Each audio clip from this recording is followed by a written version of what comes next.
വിജയൻ മാധ്യമങ്ങളോട് സംസാരിക്കുന്നത് മാത്രമേ ഇപ്പോൾ സാധിച്ചിട്ടുള്ളൂ. അവരെല്ലാവരും ആ കുടുംബങ്ങൾ ഒരുപാട് പ്രശ്നങ്ങളാണ് അവതരിപ്പിച്ചിട്ടുള്ളത്.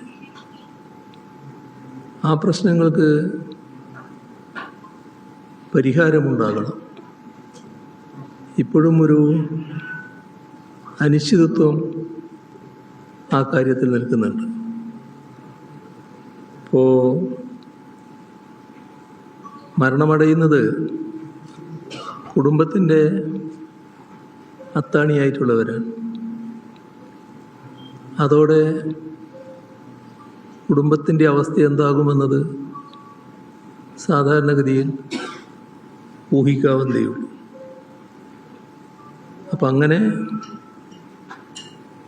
നിരാലംബമാകുന്നൊരവസ്ഥ കുടുംബങ്ങൾക്കുണ്ടാകരുത്. ചിലർ ജീവിതത്തിൻ്റെ ഭാഗമായി കടങ്ങളെടുത്തിട്ടുണ്ട്. വലിയ കടബാധ്യത ഉള്ളവരുണ്ട്.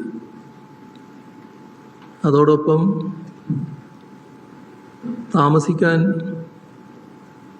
സൗകര്യപ്രദമായ വീടില്ലാത്തവരുണ്ട്.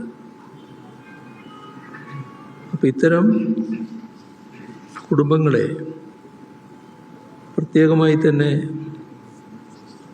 കണക്കിലെടുത്ത് ആവശ്യമായ നടപടികൾ സ്വീകരിക്കണം. ഇതിലൊരു പുതുമയൊന്നുമില്ല. ഇത്തരം കാര്യങ്ങളിൽ നമ്മുടെ സംസ്ഥാനം സ്വീകരിക്കുന്ന നടപടികളുണ്ട്.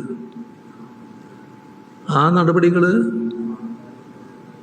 തുടരുകയാണ് ഏറ്റവും പ്രധാനം. ഈ കാലാനുസൃതമായി പഴയതിൽ നിന്ന് എന്തെങ്കിലും പുരോഗതി, അതായത് കൂടുതൽ സഹായം ചെയ്യാൻ കഴിയുമെങ്കിൽ അതും നല്ലതാണ്. ഇവിടെ വീടില്ലാത്തവർ അവർക്ക് വീടുകൾ നിർമ്മിച്ച് നൽകണം. കടബാധ്യത ഉള്ളവരുടെ കടം തീർക്കുന്നതിനാവശ്യമായ നടപടികൾ ഗവൺമെൻറ്റിൻ്റെ ഭാഗത്തുണ്ടാകും. അതോടൊപ്പം കുടുംബത്തിൻ്റെ താങ്ങാണ് ഇല്ലാതായിട്ടുള്ളത്, കുടുംബനാഥൻ. അത്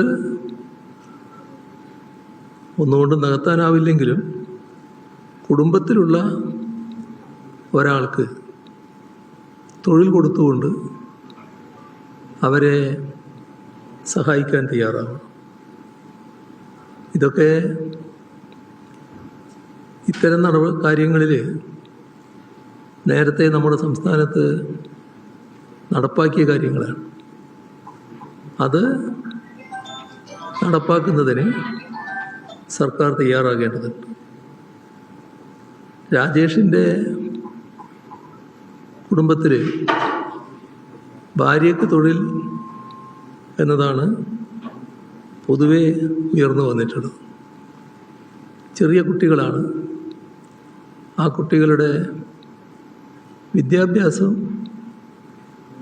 സർക്കാർ ചെലവിൽ സർക്കാർ ആ ബാധ്യത മുഴുവൻ ഏറ്റെടുക്കണം. വിദ്യാഭ്യാസത്തിനാവശ്യമായ സഹായം സർക്കാർ നൽകണം. മറ്റു കുടുംബങ്ങൾക്കും ഈ തരത്തിലുള്ള സഹായം തന്നെയാണ് ആവശ്യം.